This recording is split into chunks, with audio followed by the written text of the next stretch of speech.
A big thank you to our sponsors over at TaxCalc for making this video possible. If you're not familiar with the brand, then you really should be. TaxCalc makes award-winning professional accounting, tax, practice management and communications products, and they are trusted by over 9,500 firms across the country, including mine.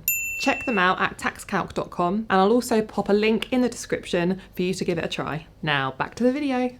Hi! Oh, this is so much better.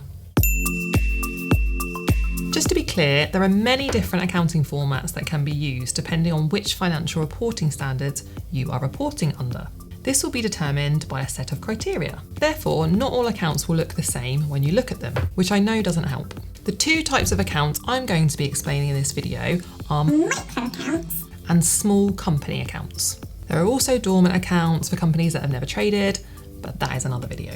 So let's start with micro accounts, or the proper name, FRS 105 accounts. These are for companies who apply the micro entities regime. This regime can apply for accounting periods beginning on or after the 1st of January 2017. So what does this even mean? It means that companies that meet 2 out of the 3 qualifying conditions for being a micro entity may apply FRS 105 to their accounts.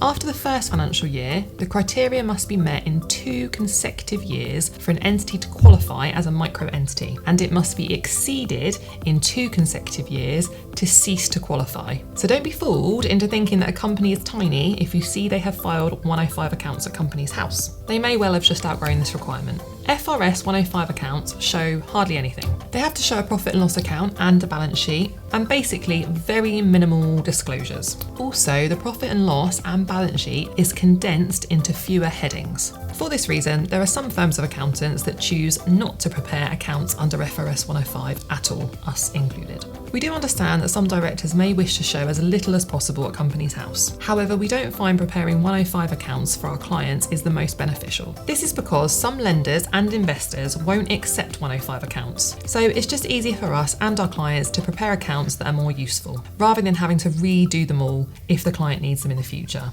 They might need a mortgage or a loan or want to sell, for example. We therefore prepare accounts under FRS 102 1A. Why they have these complicated names is beyond me.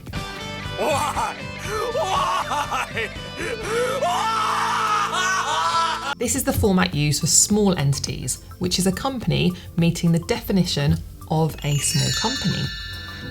In addition to a more detailed profit and loss and balance sheet, there are many more disclosures that are shown in these small entity accounts. But just when you thought it couldn't get more complicated, you can also prepare abridged accounts if the shareholders agree. This means the profit and loss and balance sheet are reduced and many of the notes to the balance sheet are no longer required. This is not to be confused with companies exercising their right to not submit a profit and loss account. We call this filleted accounts to Companies House. Aside from 102 1A and 105 accounts, there are 102 accounts for larger entities, and there are also audited accounts.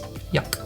I'm not even going to try and explain them because my head will hurt. So in summary, there are mainly 2 types of accounts that small entities can prepare. Have you checked what type of accounts your accountant is preparing for you? You can also tell what type they are by looking on the page that shows the balance sheet. Look for the wording immediately after and it will confirm whether they are prepared under the micro entity or small companies regime. Hopefully that's been useful. As always, pop any questions or comments below and I'll do my best to come back to you.